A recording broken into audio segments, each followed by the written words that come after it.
بسم اللہ الرحمن الرحیم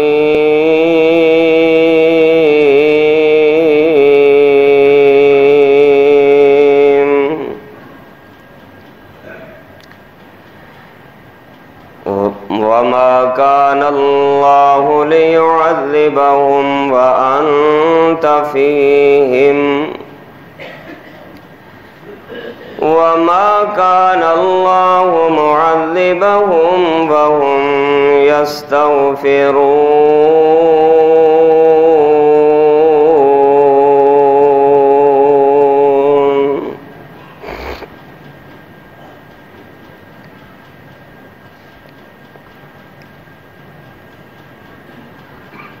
حمد و ثنا کبریائی، بڑائی، یکتائی، تنہائی، شہنشاہی اور بادشاہی اللہ وحدہ لا شریک کے لیے بے شمار درود و سلام امام الانبیاء خاتم الانبیاء جناب محمد الرسول اللہ صلی اللہ علیہ وآلہ وسلم کی ذات گرامی کے لیے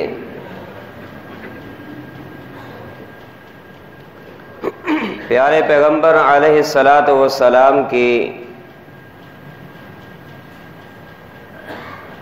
ذات مبارکہ بھی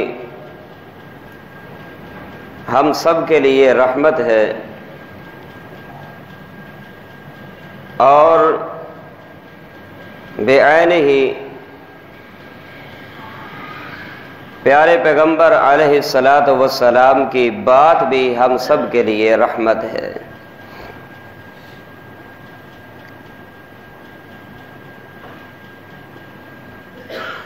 قرآن مجید نے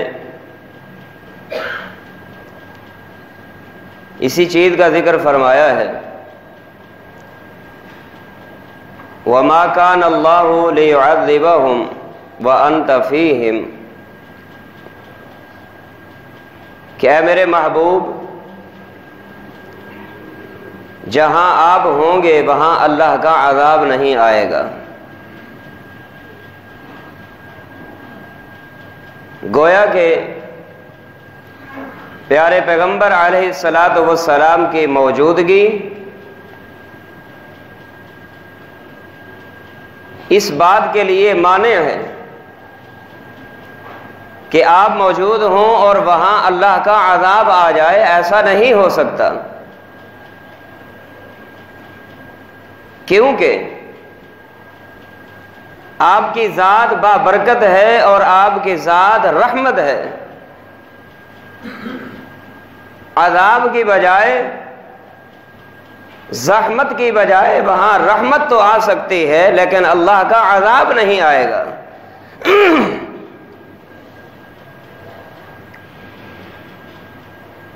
فرمایا وَمَا كَانَ اللَّهُ مُعَذِّبَهُمْ وَهُمْ يَسْتَغْفِرُونَ، اور جو قوم جب تک استغفار کو لازم پکڑے گی اور توبہ کے طریقہ کار کو اختیار کرتی رہے گی، اپنے گناہوں کی اللہ سے معافی مانگتی رہے گی، اس وقت تک بھی اس قوم پر اللہ کا عذاب نہیں آئے گا۔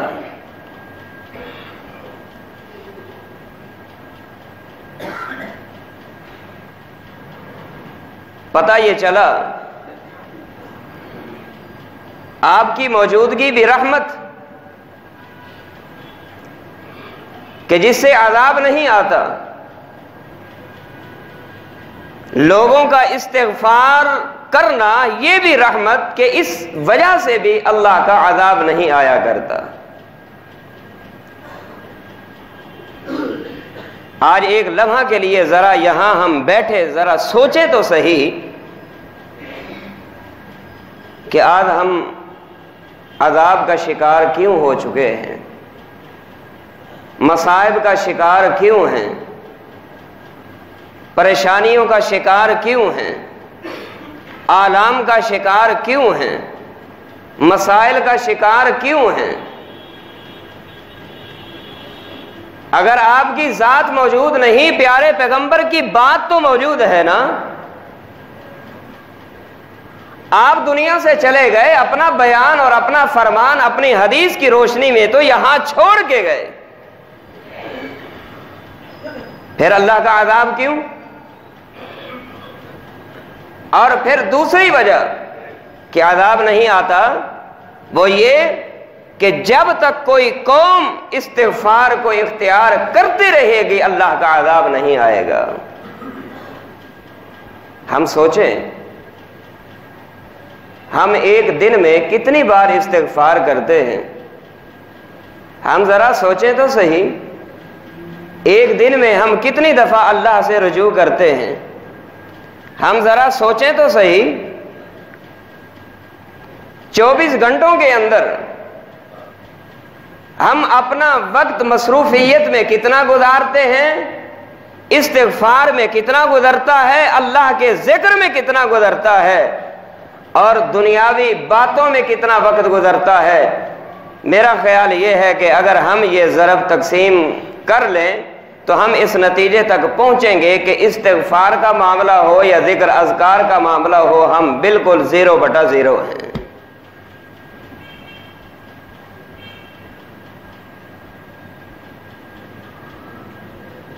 میرے بھائیوں، اللہ سے رجوع کرنا ہوگا، بجائے اس کے ہم ہوٹلوں پر بیٹھیں، ہوٹلوں کی زینت بنے، چوکوں چوراہوں کی زینت بنے، محلے کی گلیوں میں بیٹھ کے لوگوں کی غیبت کریں، لوگوں کا شکوہ کریں، لوگوں کی چغلی کریں، لوگوں کا گوشت کھائیں، اپنی نگاہوں کو برباد کریں، اپنی زبانوں کی تباہی اور بربادی کو اختیار کریں، اس سے کئی گنا بہتر ہے کہ ہمارا جو وقت چوکوں چوراہوں میں، ہوٹلوں میں، بازاروں میں، گلیوں کوچوں میں، دوستوں کی محفل میں گزرتا ہے، رب کعبہ کی قسم ہے اگر یہ وقت اللہ کے گھر میں یا اپنے گھر میں بیٹھ کے رب کے قرآن کے تلاوت میں گزرے، محمد الرسول اللہ صلی اللہ علیہ وسلم کے حدیث کی تلاوت میں گزرے، اللہ کے ذکر اذکار میں گزرے اور اپنے گناہوں کے استغفار کو اختیار کرتے ہوئے گزرے، اللہ کی قسم بیماریاں شفاؤں میں بدل جائیں گی، تنگیاں خوشحالیوں میں بدل جائیں گی۔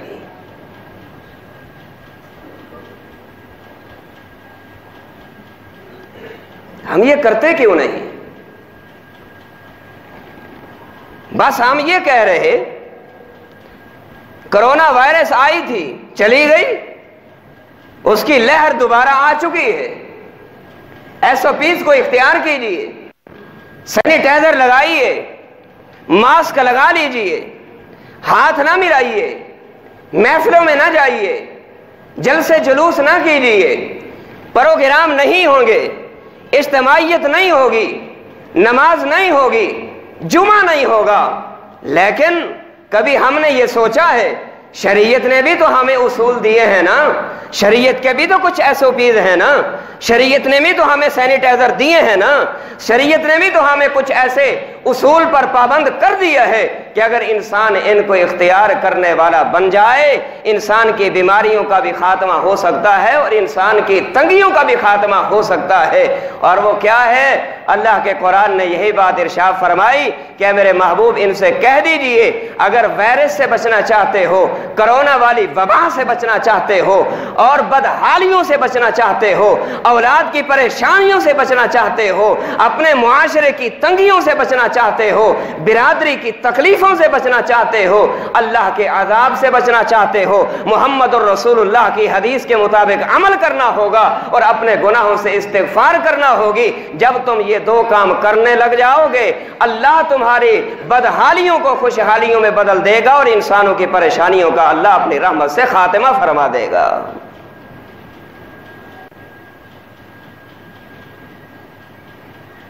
آپ کی ذات بھی رحمت اور آپ کی بات بھی رحمت ہے۔ آپ کی ذات رحمت، عذاب نہیں آتا،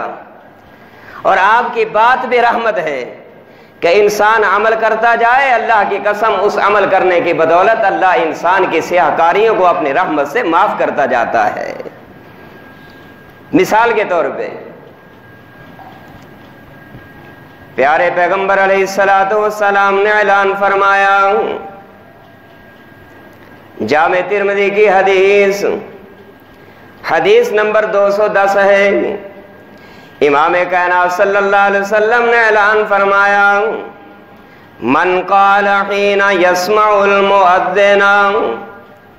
جب کوئی انسان مرد و عورت ہر ذی بالغ جب مؤذن کی اذان سنتا ہے، مؤذن کی اذان سننے کے بعد ان کلمات کو دہراتا ہے۔ ایک دعا میں نے پچھلے جمعے بھی آپ کو بتائی تھی، معلوم نہیں کہ آپ کو یاد ہے یا نہیں، وہ آپ کو پتا ہے، لیکن میرا حسن ظن ہے کہ جیسے دنیا کی باتوں میں ہم بڑا شغف رکھتے ہیں، اللہ کے ذکر اذکار میں بھی ہمیں ایسی ہی محبت ہوگی۔ آئیے ذرا سن لیجئے، امام کائنات صلی اللہ علیہ وسلم نے اعلان فرمایا، جو بندہ اذان کے سننے کے بعد اس دعا کو پڑھ لیتا ہے، وہ دعا کون سی؟ امام کائنات صلی اللہ علیہ وسلم نے فرمایا، بندہ کہتا ہے، وَأَنَا أَشْهَدُ أَن لَّا إِلَٰهَ إِلَّا اللَّهُ وَحْدَهُ لَا شَرِيكَ لَهُ وَأَنَّ مُحَمَّدًا عَبْدُهُ وَرَسُولُهُ۔ ایک وظیفہ یہ پڑھتا ہے، وَأَنَا أَشْهَدُ أَن لَّا إِلَٰهَ إِلَّا اللَّهُ وَحْدَهُ۔ ذرا پڑھتے رہیے، آپ بڑے سمجھدار لوگ ہیں، تعلیم یافتہ لوگ ہیں، گریجویٹ لوگ ہیں، دین کا فہم رکھنے والے ہیں،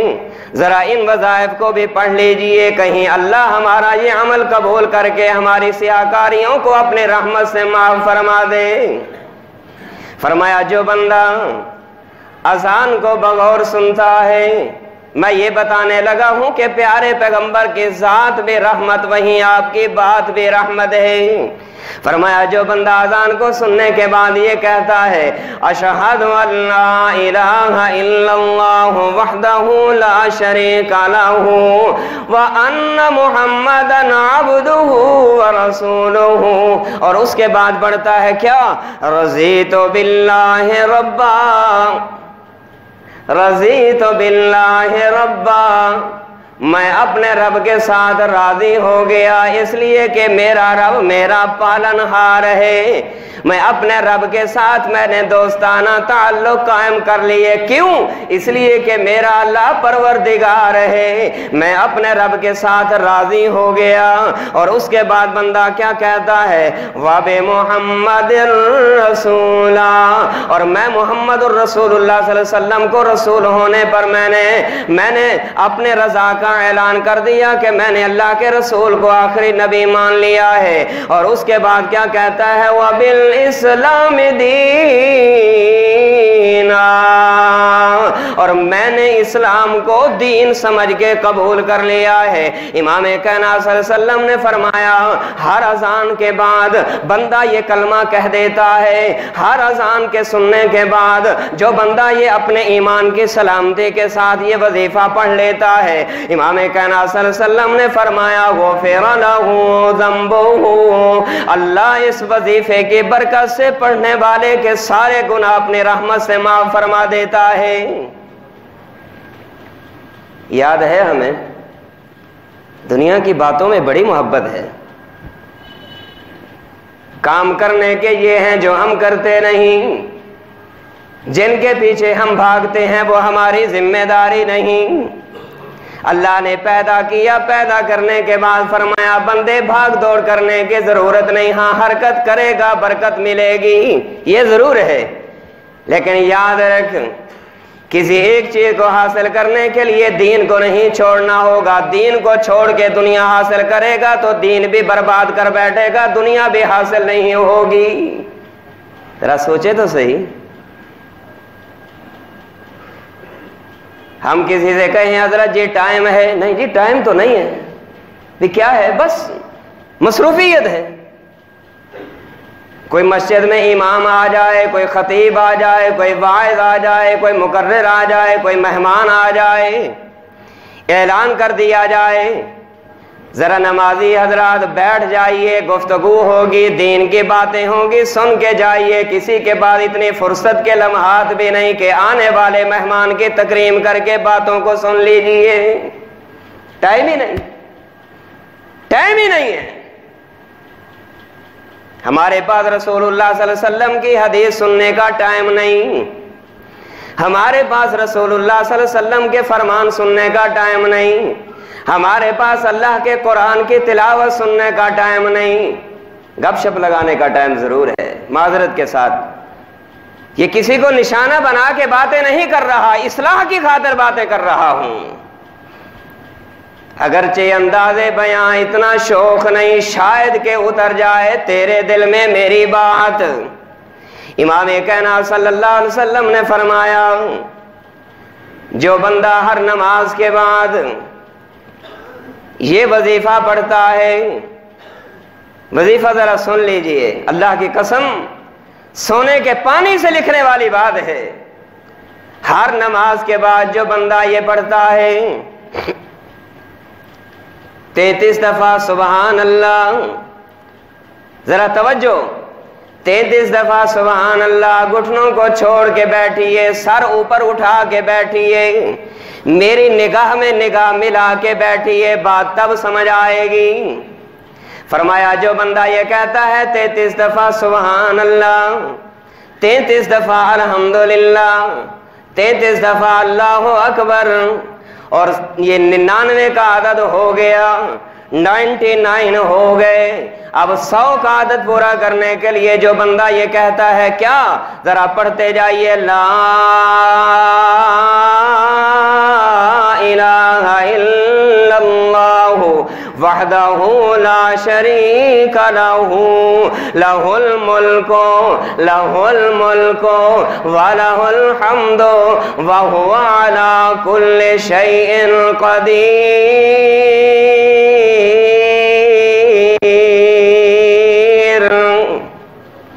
فرمایا جو بندہ یہ کہتا ہے لا الہ الا اللہ وحدہ لا شریک لہ، وہ اکیلا ہے، اس کا کوئی ساجی نہیں، وہ اکیلا ہے، اس کا کوئی شریک نہیں، لہ الملک ولہ الحمد، بادشاہت اسی کی ہے، تعریفیں بھی اسی کی ہیں، تعریفیں بھی اسی کی، بادشاہت بھی اسی کی، زمین کا بادشاہت بھی وہی، آسمان کا بادشاہ بھی وہی، انسانیت کا خالق بھی وہی، زمین کا خالق بھی وہی، آسمان کا خالق بھی وہی۔ امام کائنات صلی اللہ علیہ وسلم نے فرمایا جو بندہ ہر نماز کے بعد یہ تسبیح کر لیتا ہے، یہ عدد اختیار کر لیتا ہے، سبحان اللہ الحمدللہ اللہ اکبر لا الہ الا اللہ وحدہ لا شریک لہ، بار بار اس لیے کہہ رہا ہوں تاکہ بھولا ہوا سبق ہم سب کو یاد ہو جائے۔ امام کائنات صلی اللہ علیہ وسلم نے فرمایا جو بندہ یہ پڑھ لیتا ہے غفرت خطایاہ وَإِن كَانَتْ مِثْلَ زَبَدِ الْبَحْرِ، پڑھنے والے کے گناہوں کو اللہ اپنے رحمت سے معاف کر دیتا ہے، چاہے پڑھنے والے کے گناہ سمندر کی جھاگ کے برابر کیوں نہ ہو۔ کراچی والوں تم نے تو سمندر کو دیکھا ہوگا، اور بعض لوگوں نے سمندر میں کشتی میں بیٹھ کے سیر و تفریح بھی کی ہوگی۔ میں آپ سے پوچھتا ہوں آغاز کہاں سے ہوتا ہے، اختتام کہاں ہوتا ہے، لمبائی کتنی ہے، چوڑائی کتنی ہے، ہر آدمی بے خبر ہے، کسی کو کوئی خبر نہیں، لمبائی کتنی ہے، طول و عرض سمندر کا کتنا ہے۔ اللہ پاک نے فرمایا جو بندہ ہر نماز کے بعد یہ وظیفہ کر لیتا ہے اس کے سمندر کے جھاگ کے برابر کیوں نہ گناہ ہوں، اللہ اپنے رحمت سے اس کے گناہوں پہ کلمے پھیر دیا کرتا ہے۔ ارے بھائیو، آپ کی ذات پہ رحمت، عذاب نہیں آئے گا، آپ کی بات بے رحمت، انسان کے ذمہ گناہ باقی نہیں رہے گا۔ ذرا آئیے ہم عمل کرنے والے تو بن جائیے۔ ہر نماز کے بعد سلام پھیرا، سلام پھیرنے کے بعد ہم دیکھتے ہیں کیا امام صاحب نے ہاتھ اٹھا کے دعا مانگی ہے؟ ایسے گھٹنے اٹھا کے، ہاں جی، ہم دیکھتے ہیں کیا امام صاحب نے دعا مانگی ہے؟ جی دعا نہیں مانگی، دعا کے منکر ہیں، یہ دعا تو مانگتے نہیں ہیں۔ اچھا دعا نہیں مانگی، پھر پیچھے دیکھا کوئی نماز تو نہیں پڑھ رہا، پیچھے جگہ فارغ مل گئی، ہم گئے اٹھے اور گئے، کوئی فکر نہیں، کوئی ہمیں یہ نہیں ہے کہ ہم نے وظائف بھی کرنے تھے یا نہیں کرنے تھے۔ ارے اللہ کے بندو، آئے بمشکل ہم نے نماز پڑھی، امام نے سلام پھیرا اور ہم چلے گئے۔ سبحان اللہ کون کہے گا؟ الحمدللہ کون پڑھے گا؟ لا الہ اللہ اکبر کون پڑھے گا؟ لا الہ الا اللہ کون پڑھے گا؟ اور یاد رکھیے، مجھے ایک اور حدیث یاد آئی، صحیح بخاری اور صحیح مسلم کی حدیث ہے، امام کائنات صلی اللہ علیہ وسلم نے فرمایا جو بندہ یہ کہہ دیتا ہے سبحان اللہ الحمدللہ، فرمایا یہ سبحان اللہ الحمدللہ ایک دفعہ پڑھنے سے تملأ المیزان، قیامت کا دن آئے گا، اللہ اس پڑھنے والے انسان کے نام اعمال کے اندر اتنا اضافہ کرے گا، اتنا اضافہ کرے گا کہ سبحان اللہ اور الحمدللہ کی تسبیح کو ترازو کے ایک پلڑے میں رکھ دیا جائے، ساتوں زمینیں اور ساتوں آسمان دوسرے پلڑے میں رکھ دی جائیں، رب کعبہ کی قسم ان کا وزن بڑھ جائے گا اور ان کا وزن کم ہو جائے گا۔ فرمایا جو بندہ یہ کہہ دیتا ہے سبحان اللہ الحمدللہ، تملأ المیزان، ترازو کو بھر دیتے ہیں یہ عمل، ترازو کو بھر دیتے ہیں یہ اذکار، ترازو کو بھر دیتی ہیں یہ تسبیحات، ترازو کو بھر دیتی ہیں یہ تحمیدات، ترازو کو بھر دیتی ہیں یہ تکبیرات۔ اور فرمایا جو بندہ یہ کہہ لیتا ہے سبحان اللہ وبحمدہ سبحان اللہ العظیم سبحان اللہ وبحمدہ سبحان اللہ العظیم، فرمایا یہ ایسے دو کلمے ہیں جو اللہ کو بڑے پیارے ہیں، زبان پہ بڑے آسان ہیں، ترازو میں بڑے وزنی ہیں۔ اگر تم ان کو پڑھو گے، بہت وزنی کلمات ہیں، اللہ کو بڑے پیارے ہیں، اور لوگوں جو رب کو چیز پیاری ہے اس کا اجر بھی اللہ اتنا ہی عظیم دیا کرتا ہے۔ ذرا ہم پڑھیں تو صحیح میرے بھائیوں۔ اور فرمایا جو بندہ سلام پھرنے کے بعد اپنی جائے نماز پہ بیٹھا رہتا ہے، جتنی دیر تک بیٹھا رہے گا اللہ کی رحمتیں برستی رہیں گی اور فرشتے آسمان پہ بیٹھ کے اس بیٹھنے والے انسان کے حق میں مغفرت کی دعائیں کرتے رہیں گے۔ ہم کیوں جاتے ہیں؟ فرمایا اگر دیکھا جائے کہ زمین کا بدترین ٹکڑا کون سا ہے، اور اگر یہ دیکھا جائے زمین کا بہترین ٹکڑا کون سا ہے، رسول اللہ صلی اللہ علیہ وسلم نے فرمایا اگر یہ تقابل کرنا چاہتے ہو تو آئیے، فرمایا اگر بدترین ٹکڑا دیکھنا چاہتے ہو وہ بازار ہیں، بازار کے چوراہے ہیں، اور اگر اچھا ٹکڑا دیکھنا چاہتے ہو وہ اللہ کے گھر مساجد ہیں، مساجد میں بیٹھو گے رب کے رحمتیں ملیں گی، بازار میں بیٹھو گے کسی کا گلہ، کسی کا شکوہ، کسی کی چغلی، کسی کی غیبت، کسی کی برائی، کسی کی یہ اور کسی کی وہ، اور اگر کچھ بھی نہ ہو تو کم از کم اتنا تو ہوتا ہے کہ مردوں کے مقابلے عورتوں کا گزر زیادہ ہوتا ہے، اور ہماری نگاہیں جو ہیں نامحرم عورتوں کی طرف جب پڑیں گی تو یاد رکھیے اگر انسان جو ہے جان بوجھ کے غیر محرم عورت کی طرف اگر نگاہ اٹھا کے دیکھتا ہے، رسول اللہ صلی اللہ علیہ وسلم نے فرمایا قیامت کا دن ہوگا اللہ لوہے کی سلاخیں جہنم سے نکال کے دیکھنے والے کی آنکھوں پہ اس طرح پھیرے گا جس طرح کے سرمے کی سلائی آنکھوں میں لگائی جاتی ہے۔ یہ کوئی معمولی چیز ہے؟ ہم نے ان کو معمولی سمجھ رکھا ہے۔ میرے بھائیوں،